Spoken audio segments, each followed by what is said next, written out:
Karena di Indonesia sudah ditolak, malah ditawari di Belanda, di Korea Selatan, dan lain sebagainya. Nah, bayangkan gara-gara ditolak dan supaya lukisan tersebut tidak terkenal, tidak laku, tetapi malah banyak tawaran. Dan otomatis lah dengan tawaran-tawaran tersebut, misal dari Belanda, Korea Selatan, pastinya juga akan membuat karya Yusuf Prapto ini terkenal. Malah semakin go internasional ya. Kemungkinan pada saat lalu kalau tidak di bredel seperti itu, kemungkinan ya biasa-biasa saja.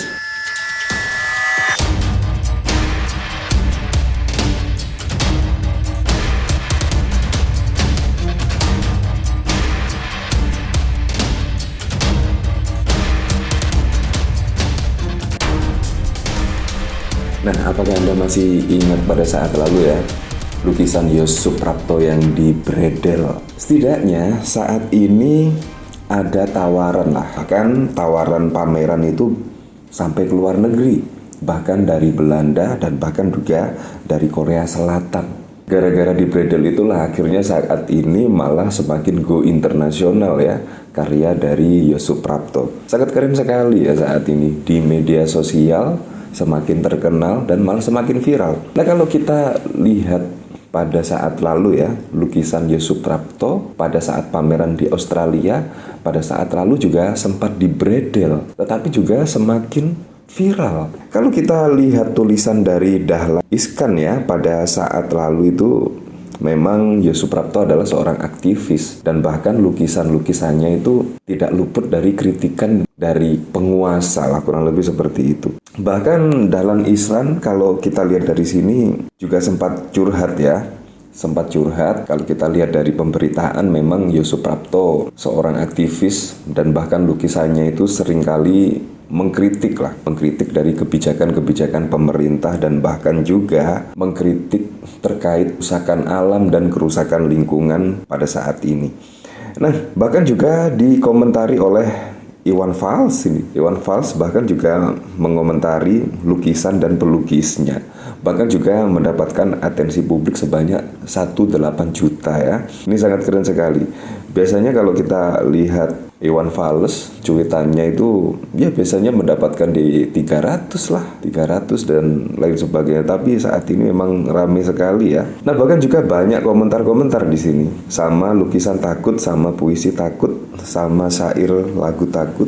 Wah, memang ada 5 lukisan yang setidaknya pada saat lalu bredel lah setidaknya. Tetapi saat ini kemungkinan menyesal ya, Fadlizon sebagai Menteri Kebudayaan kemungkinan menyesal karena malah semakin banyak tawaran setidaknya Yusuf Prapto untuk melakukan pameran dan bahkan ada di galeri-galeri nasional selain di Indonesia, karena di Indonesia sudah ditolak, malah ditawari di Belanda, di Korea Selatan dan lain sebagainya. Nah, bayangkan gara-gara ditolak dan supaya lukisan tersebut tidak terkenal, tidak laku, tetapi malah banyak tawaran. Dan otomatis lah dengan tawaran-tawaran tersebut, misal dari Belanda, Korea Selatan, pastinya juga akan membuat karya Yusuf Prapto ini terkenal. Malah semakin go internasional ya. Kemungkinan pada saat lalu kalau tidak di bredel seperti itu, kemungkinan ya biasa-biasa saja. Saya juga tidak pecinta lukisan, kemungkinan saya juga tidak akan tahu kalau ada lukisan semacam itu. Nah, gara-gara di bredel pada saat lalu akhirnya juga terkenal kan. Ini sangat wow sekali lah, lukisan yang bikin sakit kepala.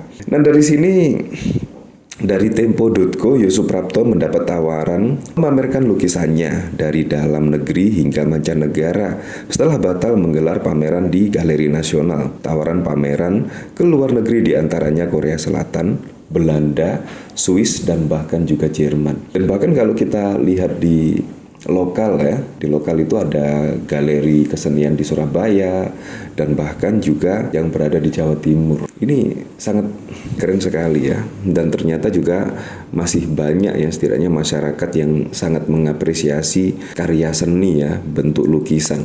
Entah itu kritikan atau apa, seharusnya kita harus menghargai sebuah karya seni ya, karena karya seni itu ya ekspresi luapan jiwa lah, ekspresi pemikiran ya, daripada demo-demo aksi anarkis di tengah jalan, ya mending diluapkan lukisan atau bahkan di lagu-lagu. Menurut saya itu lebih keren ya.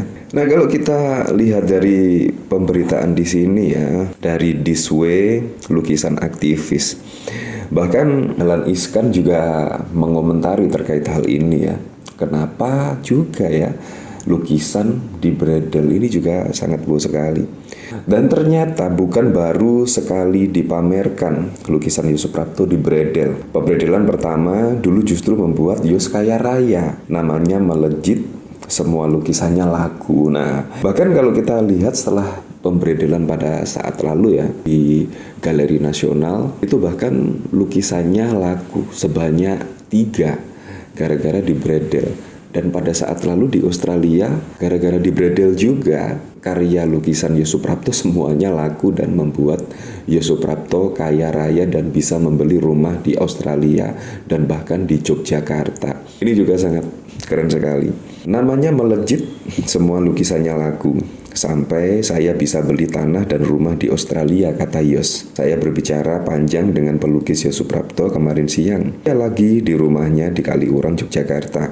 Sudah 15 tahun Yos tinggal di lereng Gunung Merapi. Ia menjadi aktivis lingkungan di sana. Ternyata bukan hanya 5 lukisan yang dilarang ditampilkan di pameran di Galeri Nasional. Pekan lalu seharusnya sampai 19 Januari dengan depan. Setelah 5 lukisan dilarang, masih tambah 1 lagi. Karena itu Yos memutuskan untuk membatalkan pameran. Heboh, beredarlah 5 lukisan yang dilarang tampil. Masyarakat yang tidak peduli lukisan pun menjadi tahu. Ya, memang saya juga tidak peduli lukisan dan bahkan tidak bisa menikmati lukisan ya. Tetapi gara-gara lukisan Yos Suprapto di bredel, akhirnya saya juga tahu dan ternyata hanya gara-gara ada kemiripan lah setidaknya gambar lukisan tersebut dengan salah satu mantan presiden lah. Dan akhirnya di bredel, dan bahkan Fadlison pada saat lalu juga mengomentari terkait karya lukisan Yos Suprapto yang setidaknya tidak punya etika dan bahkan juga tidak nyambung dari tema. Ini juga sangat wow sekali ya. Dan bahkan kuratornya juga sama menyebutkan hal demikian, tidak sesuai tema dan lain sebagainya. Karena itu Yos memutuskan untuk membatalkan pameran tersebut. Yos marah mengapa karya seninya dinilai dengan kacamata politik. Jokowi di lukisan itu katanya adalah akar persoalan dan keseluruhan tema pameran yang dipamerkan kebangkitan tanah dan untuk kedaulatan pangan. Yos lahir di Surabaya sampai lulus SMP 4, lalu menyelesaikan SMA-nya di Bandung. Saat kuliah, ia pilih jadi mahasiswa seni lukis di Akademi Seni Rupa Indonesia Asri Yogyakarta. Sekarang jadi Institut Seni Indonesia ISI. Di ISI Jogja, Yos jadi aktivis mahasiswa. Puncaknya adalah gerakan anti Jepang Malari di Jakarta. Terjadi bakar-bakar produk Jepang di Surabaya, Bandung, dan Jogja. Mahasiswa juga bergerak. Salah satu tokoh mahasiswa yang diincar untuk ditangkap adalah Yos. Teman-temannya minta Yos menghilang ke Bali dan semua itu berawal dari Bali ya. Dan akhirnya kuliah di Australia dan bahkan juga terus melukis. Dan akhirnya di Australia juga di bredel dan akhirnya membuat Yos Suprapto semakin terkenal dan bahkan semua lukisannya laku dan membuat Yos Suprapto ini kaya raya, bisa membeli rumah di Australia bahkan juga di Indonesia. Ini sangat keren sekali ya.